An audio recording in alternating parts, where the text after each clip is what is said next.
तो स्टार्ट हम करते हैं CM1 से, दैट इज जो फाइनेंशियल मैथमेटिक्स वाला पार्ट है, दैट इज चैप्टर 4।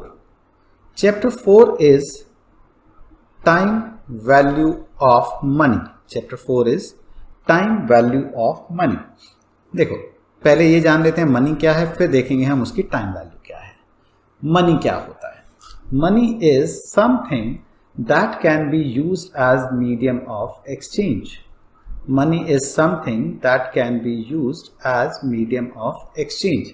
अब जब हम मीडियम ऑफ एक्सचेंज की बात करते हैं, इसका मतलब जिसको दे के हमें गुड्स एंड सर्विसेज मिल जाएं, या फिर जिसको दे के कोई हमसे गुड्स, हमारी जो गुड्स एंड सर्विसेज हैं वो खरीद सके।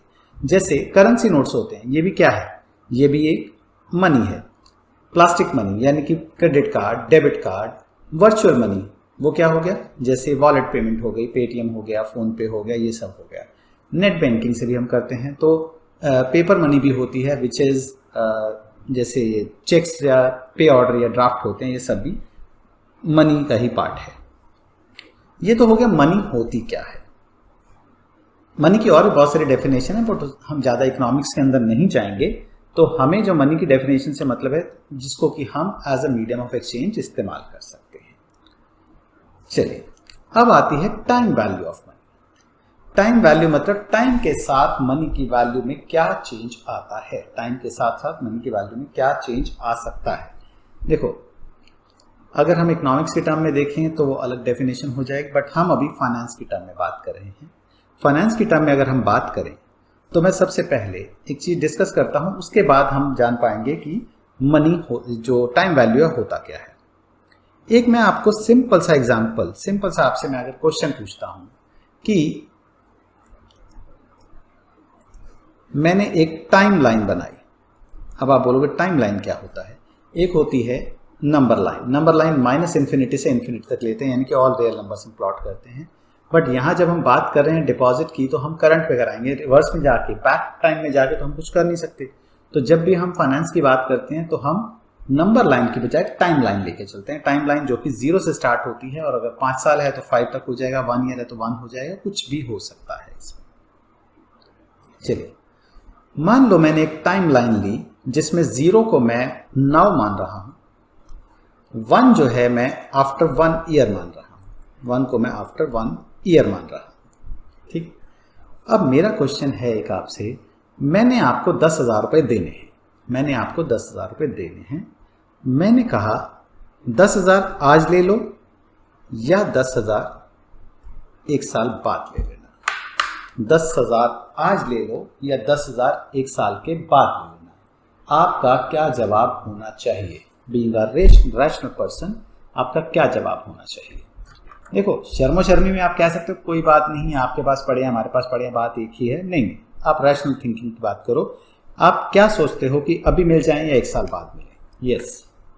तो आपका जवाब है ना। क्या रीजन है इसके पीछे कि आप चाहते हैं कि पैसे आज ही मिल जाएं? देखो सबसे पहली चीज रिस्क ऑफ डिफॉल्ट। सबसे पहली चीज रिस्क ऑफ डिफॉल्ट। देखो देखने में बातें, देखने सुनने में बहुत अच्छी लगती हैं, कोई बात नहीं, आपके घर पड़े मेरे घर पड़े एक ही बात है। बट असल में जो पैसा मेरी अपनी जेब में वही मेरा अपना है।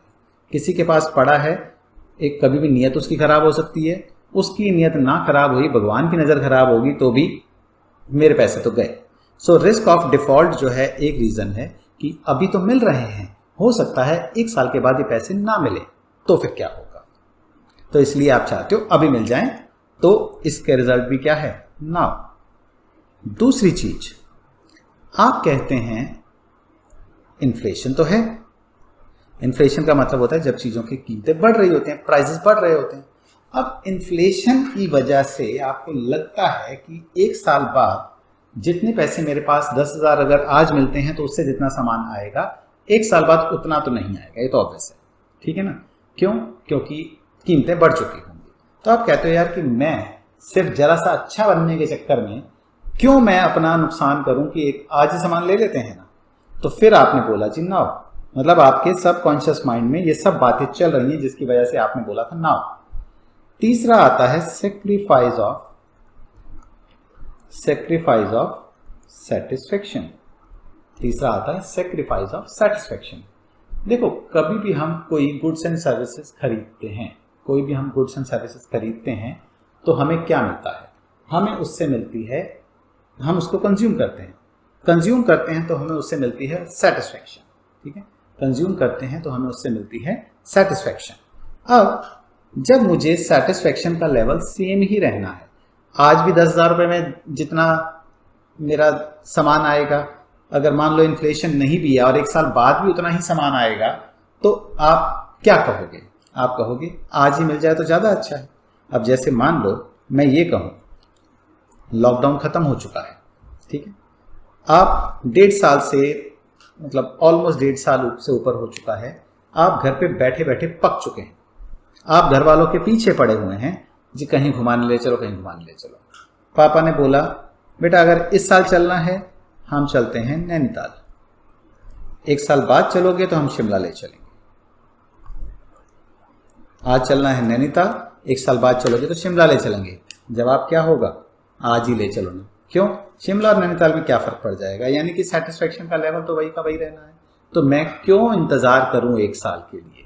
ठीक है, चलिए अब अपनी इस ऑफर को अगर मैं चेंज कर दूं, अपनी इस ऑफर को मैं अगर चेंज कर दूं, ऑफर अब बदल के क्या हो गई? मैंने बोला आज लेने हैं तो 10,000 ले लो, 1 साल बाद लोगे तो मैं आपको 12,000 दे दूंगा। 1 साल बाद लोगे तो मैं आपको 12,000 दे दूंगा। अब आपका जवाब क्या होगा? आप बोलोगे कोई बात नहीं, 1 साल बाद दे देना। क्यों? आपने दिमाग में ना सारी कैलकुलेशन कर ली है। आपने कैलकुलेशन ये कर ली है कि अगर आज लेते हैं 10,000, बैंक में जमा भी कर दिए तो 10,500, 10,600, मगर ये तो हमें दे रहे हैं 12,000 रुपये, यानी कि आप रिस्क ऑफ डिफॉल्ट भी लेने को तैयार हो। ठीक है, अब आपने रिस्क ऑफ डिफॉल्ट को भी इग्नोर कर दिया कि बोला कोई बात नहीं, 1 साल बाद दे देना, आपके घर पड़े मेरे घर पड़े, बात तो एक ही है। इन्फ्लेशन, आपने बोला यार मैं पिछले इतने सालों से देखता आ रहा हूं या देखती आ रही हूं, इंडिया में इन्फ्लेशन 7-8% से ज़्यादा तो नहीं होती है। ठीक है, जो दिखाई जाती है, ठीक है, एक्चुअल में बात नहीं कर रहा मैं, जो दिखाई जाती है वो इन्फ्लेशन 7-8% से ज़्यादा नहीं होती है। तो अगर 10,000 के 10,800 भी लग गए तो भी क्या हो गया? 12,000 रुपये तो फिर बचेगा। ठीक है, आप इन्फ्लेशन भी इग्नोर कर रहे हो। आप सेटिस्फेक्शन भी, सेक्रीफाइस ऑफ सेटिस्फेक्शन भी करने को तैयार हो। क्यों? क्योंकि आपको पता है 10,000 से जो सामान आएगा 12,000 से उससे ज़्यादा आएगा, and more consumption mean more satisfaction. ठीक है, तो आप 10,000 के बदले 12,000 लेने के लिए 1 साल वेट करने को भी तैयार हो। अब वही मैं आपके नैनीताल शिमला वाले एग्जाम्पल पे अगर आ जाऊं, पापा ने बोला था जी अभी चलना है तो नैनीताल चलते हैं, या अभी चलना है तो शिमला चलते हैं। अब तुम्हारे पास ऑप्शन है नैनीताल, शिमला या मसूरी। इंटरनेशनल फ्लाइट्स खुलने दो, 1 साल रुक जाओ, मैं अगले साल तुम्हें, यहां पर तो शिमला है, 1 साल रुक जाओ, मैं तुम्हें स्विट्जरलैंड ले चलूंगा। ठीक है, तो अब आप 1 साल क्या, आप 2 साल भी रुकने को तैयार हो जाओगे। क्यों?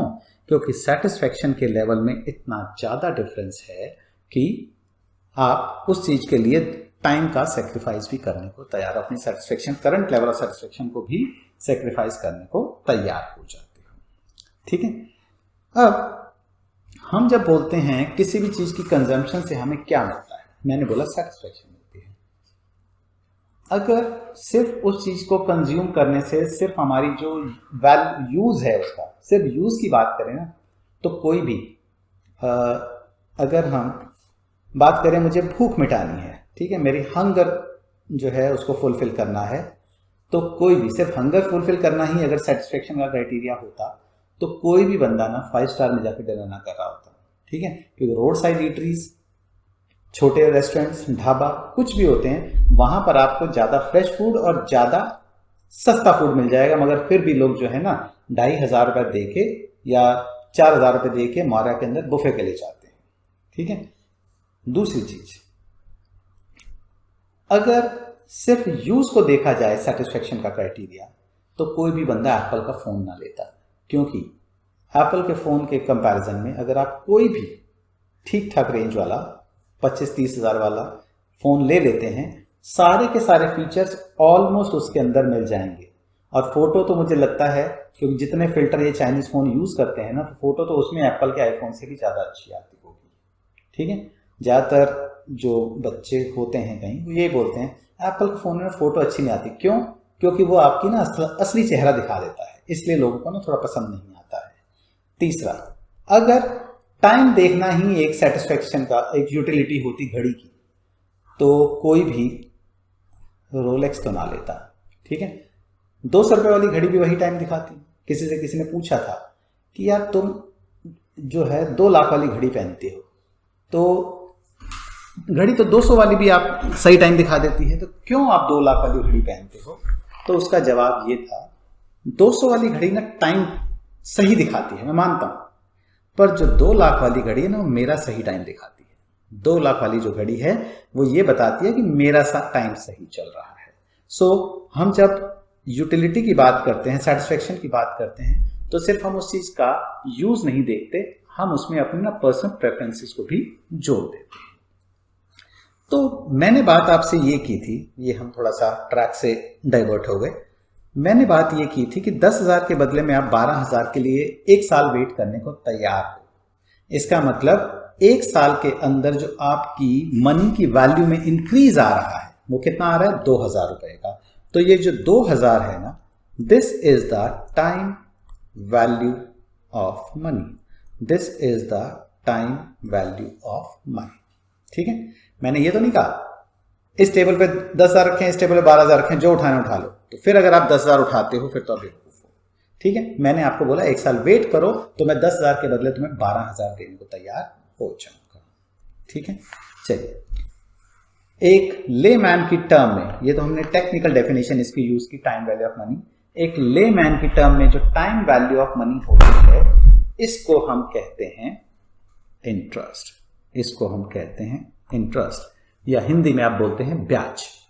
सो इंटरेस्ट तो हमने पढ़ा हुआ है। इंटरेस्ट तो हमने 7th क्लास से पढ़ना शुरू कर दिया था। 7th क्लास में हमने पढ़ा था सिंपल इंटरेस्ट। तो यही हमारा इस चैप्टर का सबसे पहला टॉपिक है, सिंपल इंटरेस्ट। फर्स्ट हमने इसकी बताया सिंपल इंटरेस्ट, सेकंड होता है कंपाउंड इंटरेस्ट। तो इंटरेस्ट 2 तरह के होते हैं।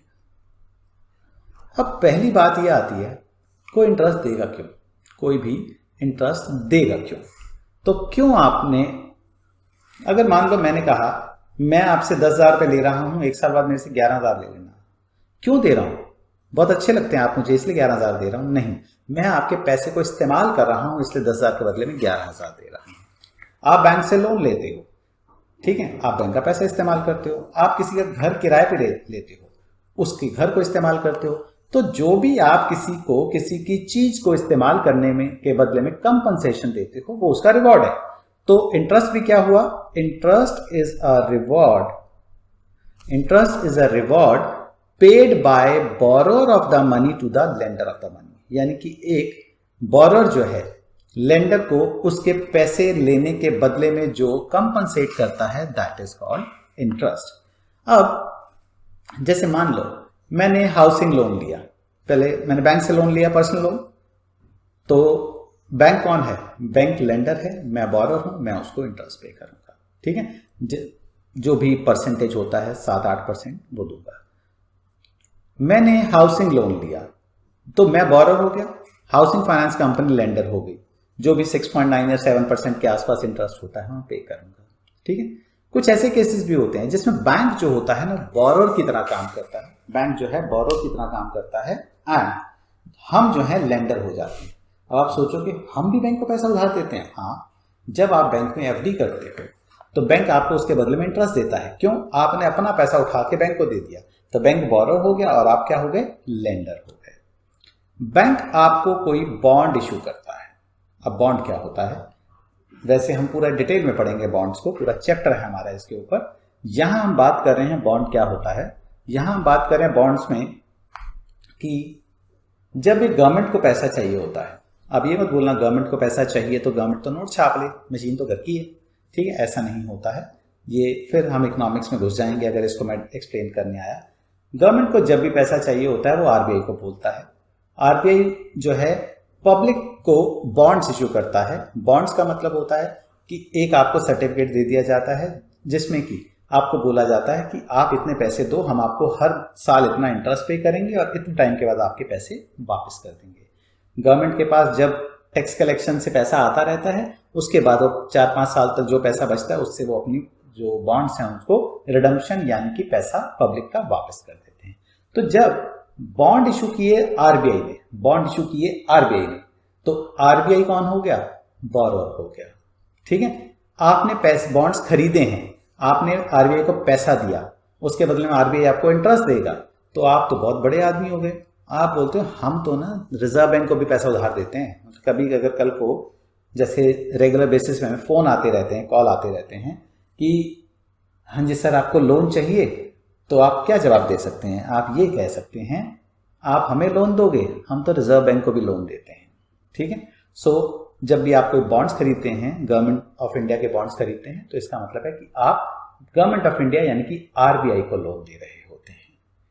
चलिए, ये तो हो गया कि इंटरेस्ट होता क्या है, कौन देता है, कौन लेता है, बोरोअर कौन होता है, लेंडर कौन होता है। अब बात करते हैं सिंपल इंटरेस्ट की। अब बात करते हैं सिंपल इंटरेस्ट की। देखो सिंपल इंटरेस्ट क्या होता है? सिंपल इंटरेस्ट क्या होता है? हमने छोटी क्लासेस में पढ़ा था principal into rate of interest into time period upon 100 जो होता है इंटरेस्ट होता है। Principal into rate of interest into time period upon 100 interest होता है। अपॉन 100 इसलिए लिखवाया जाता था क्योंकि छोटी क्लास में ना ये समझ नहीं होती थी कि जो आर है वो परसेंटेज में है। अब हमारा पीआरटी फॉर्मूला हो गया। हम पीआरटी ना यूज करके हम यूज करेंगे फॉर्मूला सी इंटू आई इंटू एन, यानी P के बदले में C, R के बदले में I और T के बदले में N। C is for cash flow. वहां P प्रिंसिपल होता था, यहां C कैश फ्लो।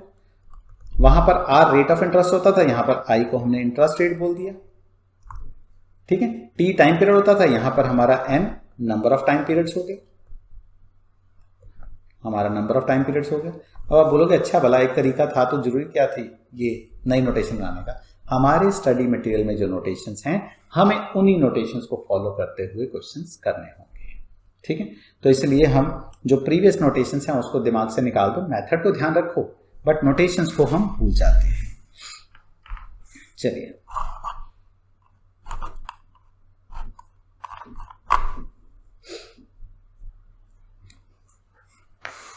इसको एक सिंपल एग्जांपल से समझते हैं। मान लो टाइम 0 पे मैंने 10,000 रुपए इन्वेस्ट किए, इसका मतलब मेरा C क्या हो गया? 10,000 हो गया। सिंपल इंटरेस्ट 10% का है। सिंपल इंटरेस्ट 10% का है। मैं जानना चाहता हूं 5 साल बाद मुझे कितना इंटरेस्ट मिल जाएगा। 5 साल बाद कितना इंटरेस्ट मिल जाएगा? तो मेरा I का फॉर्मूला क्या है? C इंटू आई इंटू एन। C क्या है? C क्या है? 10,000। I क्या है? 10%। N क्या है? 5। ठीक है, तो ये मेरा आंसर आ गया 10,000 इंटू 0.10 इंटू 5 दैट इज 5,000। ठीक है, ये मेरा इंटरेस्ट का अमाउंट हो गया। क्या मेरा इंटरेस्ट सिर्फ इंटरेस्ट में है? क्या मेरा इंटरेस्ट सिर्फ इंटरेस्ट में है? नहीं, मुझे ये मतलब है मेरे पैसे वापस कितने आएंगे। यानी कि मेरा इंटरेस्ट सिर्फ इंटरेस्ट की बजाय किस में है? मेरा इंटरेस्ट है एक्यूमुलेटेड अमाउंट में। ठीक है, एक्यूमुलेटेड अमाउंट क्या होता है? Accumulated amount A is equal to होता है, A इज इक्वल टू होता है मैंने क्या लगाया था और क्या मुझे मिला, यानी कि C plus I. A is equal to C plus I. तो देखो C क्या था? C तो C था। I क्या था? C इंटू आई इंटू एन था। ठीक है, इसमें से C मैं कॉमन ले लूं, अंदर क्या बचेगा? 1 प्लस आई एन बचेगा। तो A इज इक्वल टू हो गया C into 1 plus I N. तो हमारे इसी क्वेश्चन को अगर मैं वापस विजिट करूं, टाइम 0 पे मैंने 10,000 लगाए, टाइम 5 पे मुझे एक्यूमुलेटेड अमाउंट कितना मिलेगा? मैं जानना चाहता हूं, जबकि सिंपल इंटरेस्ट कितना दिया हुआ है? सिंपल इंटरेस्ट दिया हुआ है 10% का। सिंपल इंटरेस्ट दिया है 10% का। तो वैसे तो 5000 इंटरेस्ट निकाला था, 10,000 में उसको ऐड कर दो तो 15,000 आ गया, बट मैं फॉर्मूला ये यूज करता हूं, A is equal to C 10,000 into 1 plus I into N। Answer is 15,000। Answer is 15,000। तो A is equal to C into 1 plus I N, 15,000 मेरा आंसर हो गया। ठीक है, चलिए इसके हम कुछ वैसे प्रैक्टिकल क्वेश्चंस देख लेते हैं। चलिए क्वेश्चन नंबर फर्स्ट देखते हैं। क्वेश्चन नंबर 1 देखते हैं। An investor puts 20,000 in his saving account that pays 8% simple interest at the end of each year. Compare how much the investor would have after 5 years if the money was invested for 5 years. ये तो पहले वाला जैसा ये अभी question किया वही हो गया। इसका सेकंड पार्ट पे फोकस करो। Invested for 3 years then immediately reinvested for further 2 years. उसने पहले 3 साल के लिए इन्वेस्ट किया। हम अपने ही क्वेश्चन को दोबारा से विजिट करते हैं। यहां पर जैसे हमने 5 साल के लिए इकट्ठा इन्वेस्ट कर दिया था, इसकी बजाय अगर हम ये कहते कि हमने 3 इयर्स के लिए पहले इन्वेस्ट किया, फिर बाद में एक बार पैसे की झलक देखी और वापस उसको 2 साल के लिए दोबारा से इन्वेस्ट कर दिया, तो हमारा आंसर क्या होगा? तो हमारा आंसर होगा, देखो पहले मैंने 3 साल के लिए इन्वेस्ट किया है, तो 10,000 इंटू 1 प्लस I इंटू 3, ठीक है, दैट इज कितना हो गया? ये हो गया मेरा 13,000 रुपए। ठीक है, अब ये 13,000 रुपए को मैंने निकाल लिया और अगर मैं दोबारा इन्वेस्ट करने गया तो मेरा ये क्या हो जाएगा? अब मेरा ये प्रिंसिपल हो जाएगा। अब ये 13,000 इंटू 1 प्लस 0.10 इंटू 2 मेरा हो जाएगा 15,600 का अमाउंट। यानी कि पहले केस में मुझे 15,000 मिल रहा था, सेकंड केस में मुझे 600 रुपये एक्स्ट्रा मिल रहा है। दिस इज जस्ट बिकॉज मैंने 3 साल के बाद उस पैसे को रीइन्वेस्ट कर दिया था। तो अगर मैं यही अकल मुझे 3 साल के बाद की बजाय 1 साल बाद आ जाती तो हो सकता है मैं 1+4 के लिए इन्वेस्ट करता। अगर मैं 1+4 करूं या 4+1 करूं एक ही बात है, 3+2 करूं या 2+3 करूं एक ही बात है। ठीक है, बट अगर मैं डायरेक्टली 0 to 5 करता हूं तो उसमें फर्क आएगा। 0 to 5 में आपको कम पैसा मिलेगा, बिकॉज सिंपल इंटरेस्ट क्या मान के चलता है? सिंपल इंटरेस्ट ये मान के चलता है कि आपने जो ओरिजिनली प्रिंसिपल इन्वेस्ट किया था, आपको इंटरेस्ट उसी के ऊपर मिलने वाला है। आपको जो इंटरेस्ट है, जितना आप इंटरेस्ट अर्न कर रहे हैं, उसके ऊपर इंटरेस्ट के ऊपर इंटरेस्ट नहीं मिलने वाला है। ठीक है, चलिए ये मालूम चल गया कि 3+2 करने पर समझदारी जो दिखाई आपने, उससे आपको 600 रुपए का एडिशनल बेनिफिट मिल गया है।